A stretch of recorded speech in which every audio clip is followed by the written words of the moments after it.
welcome back, everybody, to another episode of The Hit with Higgins. And as I alluded to 2 weeks ago, in today's episode, we're gonna be going through my top 5 players at the quarterback, running back, and wide receiver position going into the 2022 NFL Draft.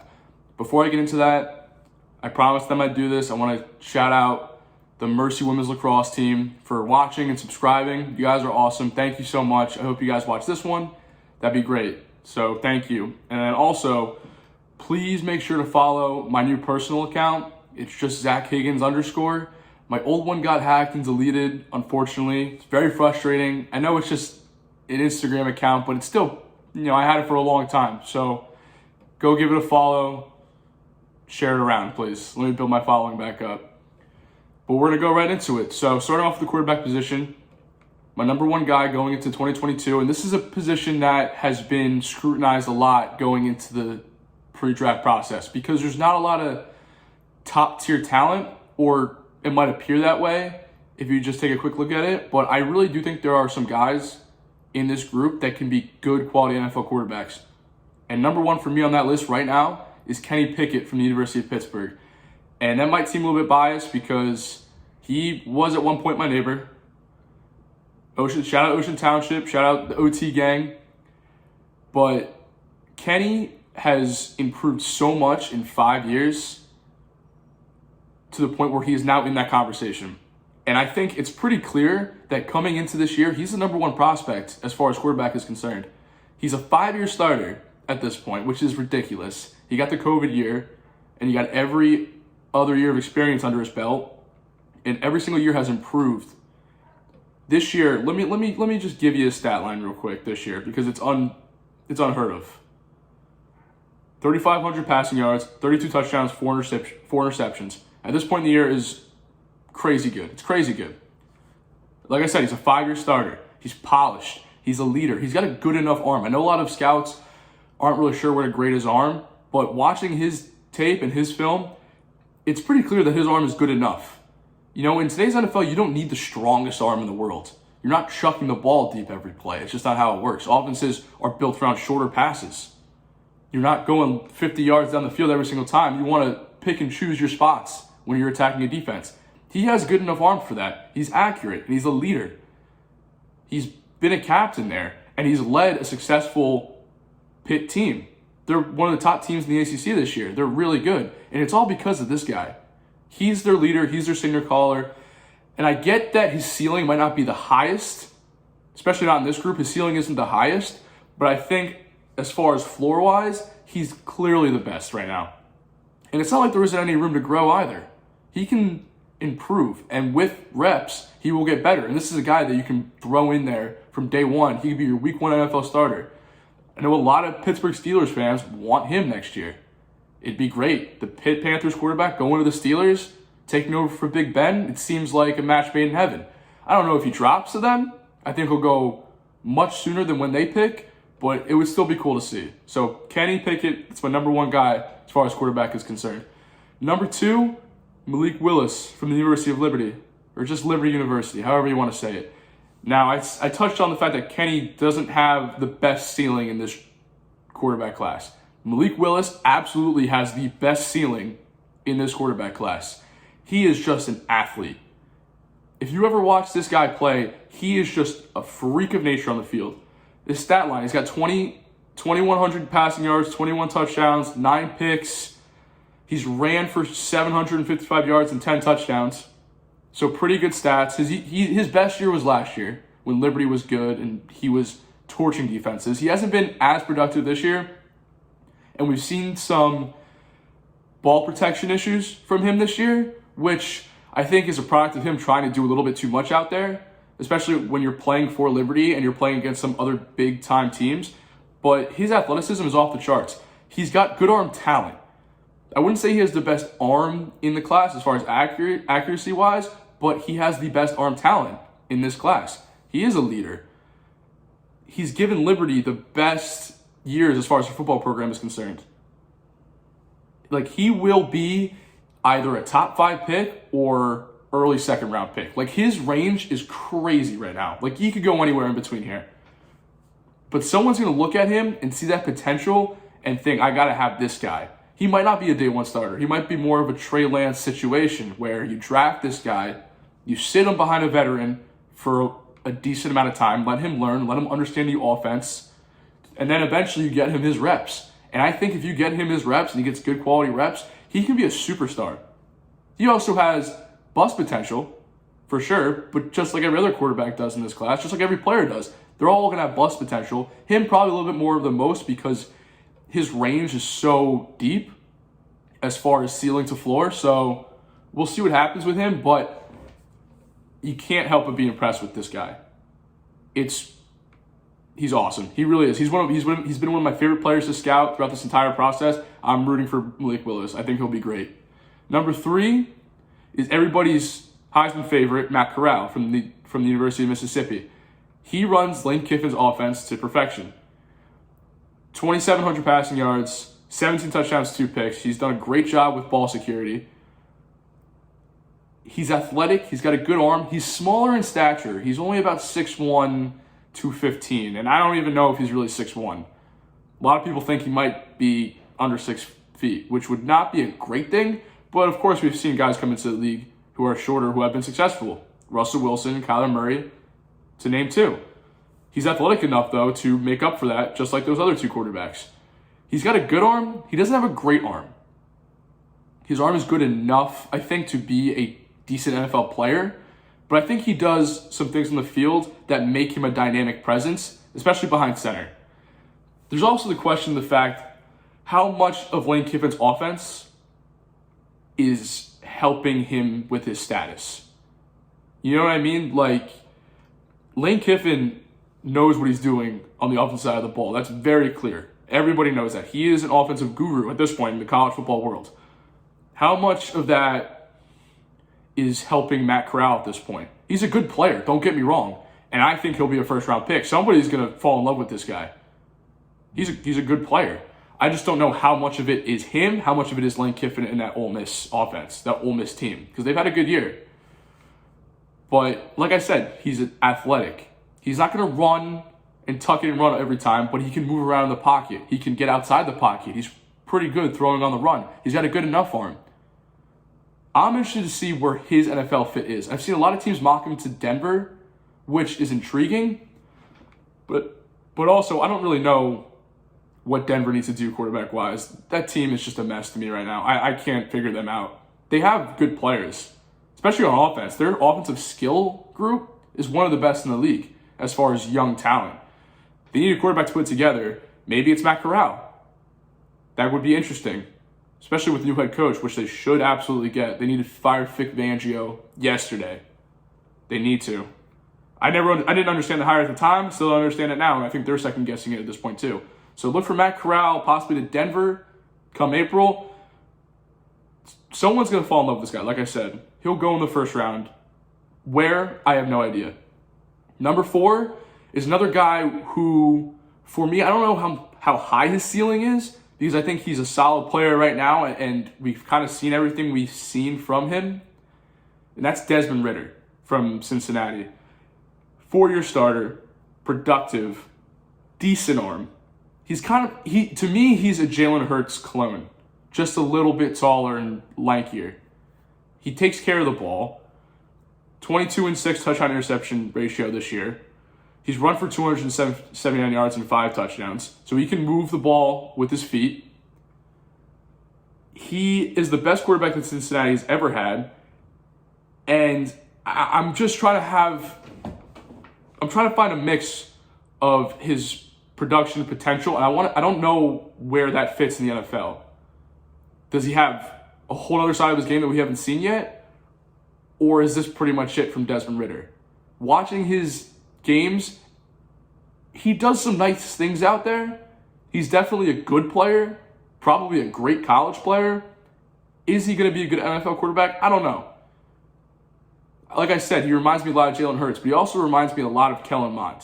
And Kellen Mond, for people who don't know, was a 3rd-round pick last year.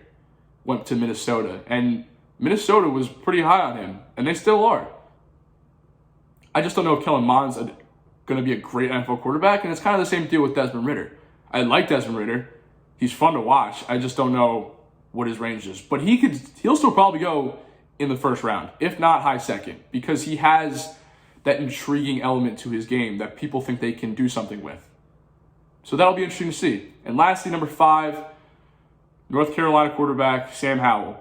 Sam Howell, he puts that North Carolina team on his back week after week. 2,700 passing yards, 22 touchdowns, 8 interceptions, and this might surprise some people. He's run for over 700 yards and 9 touchdowns. He doesn't look like the most athletic guy in the world. He basically looks like Baker Mayfield. Like, identically. Maybe a little bit taller, but he looks like Baker Mayfield. But he's run for that many yards and those many touchdowns. That's pretty impressive. For a UNC team that, like I said, he has to carry on a week-to-week basis. You know, he doesn't have a great arm. Another guy with not a great arm. He's got a good arm. He's also a gunslinger, and he thinks he can put it anywhere he wants to. And I don't think he has the arm talent to do that. And I think going into the next level, he'll learn very quickly that he cannot put the ball anywhere that he wants to. But that's a lesson you have to learn. You know, not everybody is Brett Favre. Not everybody's Patrick Mahomes. 2 of the most classic gunslingers of the past 2 decades. He's not that guy. But he does have NFL potential. Just like Baker had NFL potential. And he's proven to be, if not a serviceable quarterback, he's a good enough quarterback. Baker's a good enough quarterback. He's not a great quarterback by any means.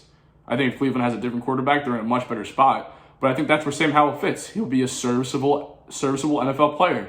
Probably a starter next year. He'll probably be a first-round pick. I'm thinking late first round for him. I'm thinking maybe even Cleveland. I think Cleveland is going to go a different direction at quarterback. And if they're sitting in that playoff range, as far as draft picks is concerned, Sam Howell will be on the board for them. They might take him. Baker Mayfield could be gone next year. That's a very real possibility. That's not something that would be a huge shock, at least to me. I think Baker Mayfield might be out the door next year. Because that Cleveland Browns team is too talented to be where they are right now. They are a Super Bowl championship roster. And they needed maybe a few more things to push them over the top. And I think a new quarterback would really help them. But that's kind of it for quarterbacks. So just to recap, Kenny Pickett from Pittsburgh, Malik Willis from Liberty, Matt Corral from Mississippi, Desmond Ritter from Cincinnati, Sam Howell from North Carolina. It's my top 5 going into 2022. And listen, these lists are going to change as the season goes on. It's not going to stay like this. At least I don't foresee it staying like this. But for now, November 16th, 2021, those are my top 5 quarterbacks. Let's move into the running backs now. And before I get into the running backs, I want to stress that I do not love this class as far as running backs coming in.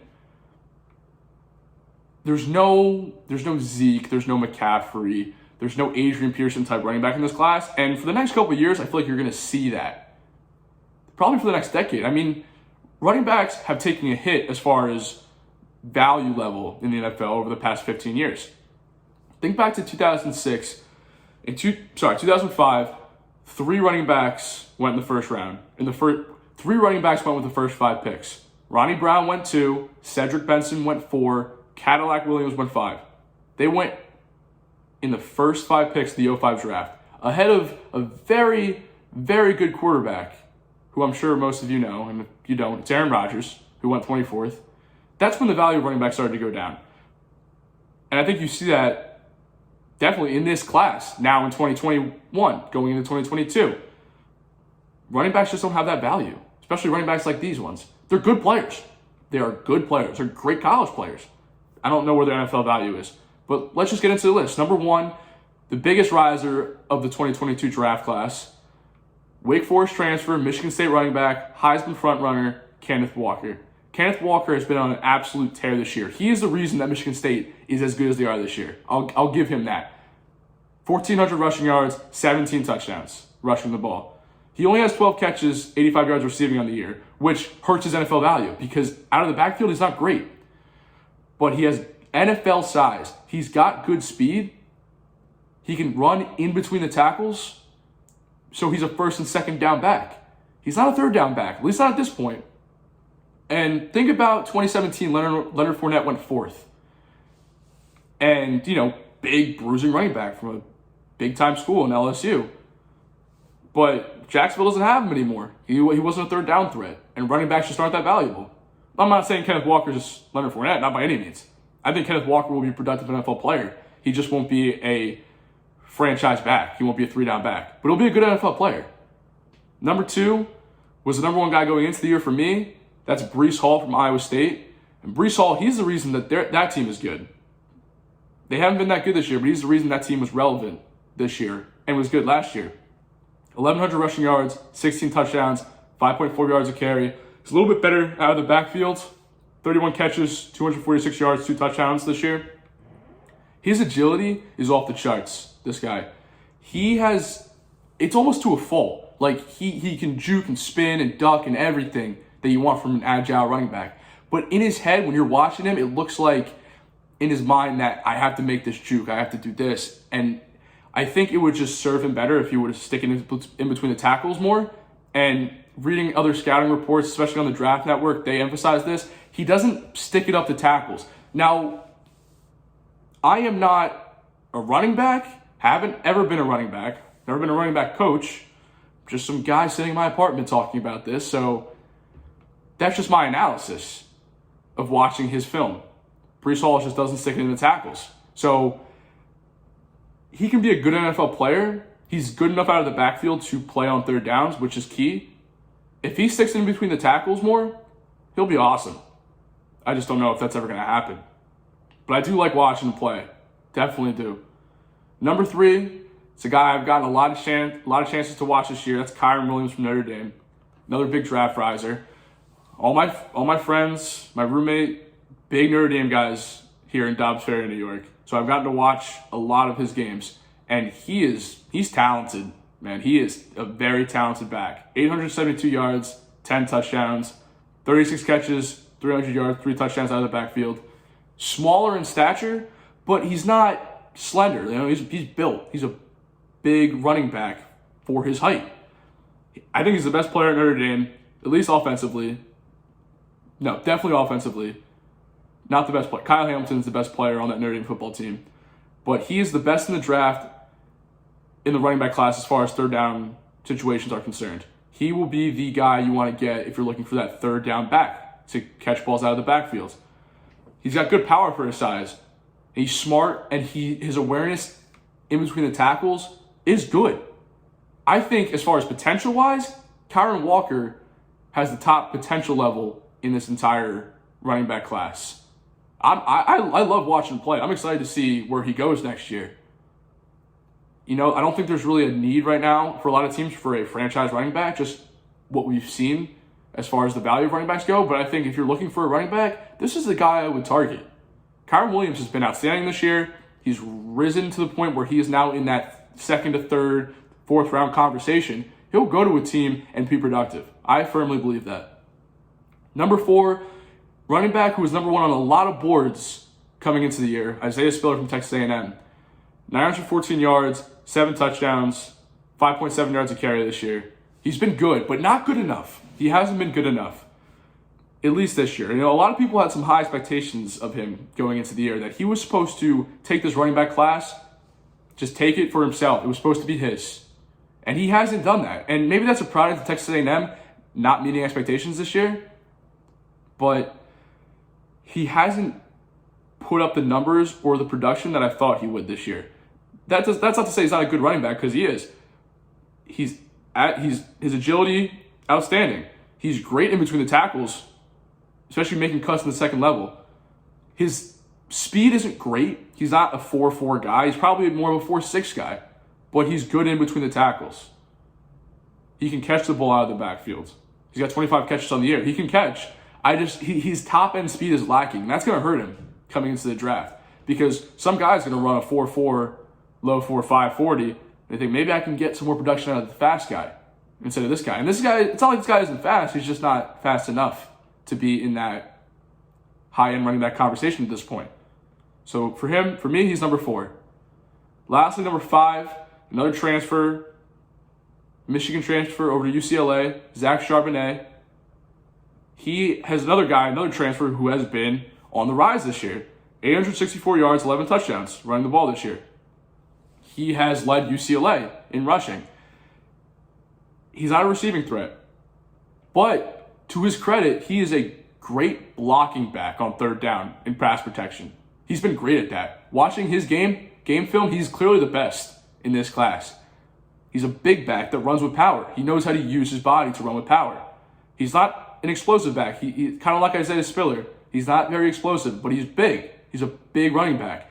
Today's NFL, you don't necessarily need a big running back because NFL offenses are so spread out. So sticking it in between the tackles 20 times a game just doesn't happen anymore. But if you're looking for that big running back that's going to use his power, that's going to block on third down, this is the guy you want. He's been productive this year. He was productive at Michigan as well. But as I wrap up this list, like I said, it's not a great running back class this year. There's nobody for me that I look at, except maybe Kyron Williams, where I'm like, that guy's going to be a stud in the NFL. Kyron Williams, maybe. He has pretty big upside. But I'm not high on it. And I think this list is really going to fluctuate over the course of the next couple of weeks, because I think Kenneth Walker might drop. I think Kyron Williams, for me, might be at number 1 at some point. I think Isaiah Spiller will eventually rise back up. I think Zach Charbonnet might drop down just because he's not an explosive running back, but time will tell. Time will tell on that. Lastly, I'm going to get into the wide receivers. And the wide receivers class, just like the last 3 years, is really good. There's a lot of good talent. And I think there's probably 6 or 7 first-round caliber guys in this class.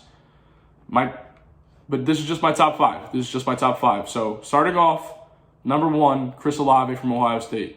51 catches, 700 yards, 11 touchdowns this year for Ohio State. And Chris Olave has been in the first-round conversation of the NFL draft for the last 3 years, which is very hard to do. It's very hard to do. He has been nothing but productive at Ohio State. He's tall. He's lanky, but he's not skinny. He's got decent size. He's the best deep threat in the entire class, no question. I wrote this in my notes. He's consistently excellent. Consistently excellent. He's never been an average player in his career at Ohio State. He checks every box. He's got great hands. He's fast. He can beat down the field with speed. His route running is great. He is a future number one wide receiver in the NFL. Like, he will be a number 1 wide receiver for somebody. He has that potential. He has that talent. I'm really excited about him. I think his range is anywhere from 7 to 20. He'll go in that range. He's been unbelievable. And when I say this, like when I say he's been in the first round conversation for the last 3 years, if you look at mock drafts ending every college football season from 2 years ago to last year to this year, he is in the first round of every one of those mocks because no one knew he was going to come out. He just hasn't come out yet. He will come out this year. He has to. He will be a number 1 wide receiver somewhere next year. I firmly believe that. Number 2 is one of my favorite players in the entire class, Treylon Burks from Arkansas. 52 catches, 800 yards, 8 touchdowns, 16.7 yards per reception, which is great. He is very versatile for his size. He's about 6'3", 225. He plays a lot in the slot, though, and Arkansas uses him a lot in like an H-back role, which is weird for a wide receiver coming into the league. But that's where they use him a lot. His body positioning when he's going to get the ball is great. He can high point the ball very well. He can burn you down the field. He doesn't have great speed. He's not the most explosive guy in the entire class as far as receiver is concerned, but he can get down the field. He can be a matchup nightmare in the slot with his size and his hands. Absolutely. I'm going to make this point right now because it's going to be the point for a lot of the receivers on my list. I don't know if he's a number 1 wide receiver, but he's definitely a number 2, maybe a 3 wide receiver. NFL teams are using 3 wide receivers on the field 95% of the time anyway. So maybe you're not getting a number 1 wide receiver with Treylon Burks, but you're at least getting a 2. And that's something that you want. That's something that you want for your offense. I'm really excited about him. I'm excited to see where he goes. He's another guy, I think, 10 to 25 range. Somewhere in there, he'll get drafted. Number 3 for me, Lehigh Valley, Jahan Dotson from Penn State. The best route runner in the entire class. 80 catches, basically 1,000 yards, 9 touchdowns on the year. His route running is so smooth. His hands are great. He hasn't dropped a pass all season. People started to notice him last year when he made that catch against Shaun Wade against Ohio State. He is an outstanding player. And I watched this guy play in high school. I was on the opposing sidelines watching this guy chase down our Harvard running back from 90 yards away. I swear, just a blur down the field. just caught up to him from 90 yards away. It was unreal. So when people say he doesn't have like game-changing speed, I promise you he has game-changing speed. Promise you. He's another guy. I don't know if he'll be the number one wide receiver. I doubt it. I doubt he'll be number one wide receiver. Just because he's not, he's 5'11", 175. He's not a big guy by any means. But is he a great number 2 for your NFL team next year? Definitely. Definitely. I'd put money on that. He'll be a good number 2 in the NFL. His route running, his hands, his speed, everything you could want in an NFL player. The one question mark is his size, but I don't think it's that big of a deal. I really don't. People had questions about Devontae Smith's size last year as far as his weight was concerned. He's been fine. No problems. So I'm excited to see what Jahan Dotson does in the league next year. Number 4, Garrett Wilson, another guy from Ohio State. If you are an NFL GM and you're looking for that Tyreek Hill, Jalen Waddle, Henry Ruggs type player, this is who you're looking for. 53 catches, 800 yards, 9 touchdowns, 15.3 yards of reception. He's the best slot player in the class. Elite speed, elite athlete. He's got good hands. He's smaller in stature. He's not a physical player. He's definitely just a pure slot receiver. Get him on bubble routes. Get him down the field. He will be a productive NFL player. In the right offense, mind you. He'll be the right player in the right offense somewhere. Like I said, he's a very talented athlete. If you watch his games, and I managed to find some of his clips from high school on YouTube, the guy's a freak of nature, especially with the ball in his hands. It's very exciting. And if you watch Ohio State, you're a fan of Ohio State, when this guy gets the ball in his hands, magic happens. He is awesome. Another guy, he's not a number 1 wide receiver in the NFL. He's a 2, he's a 3. He'll be a good 2 or 3. But he'll be good. And lastly, to wrap up my list, my number 5 wide receiver, Drake London from USC.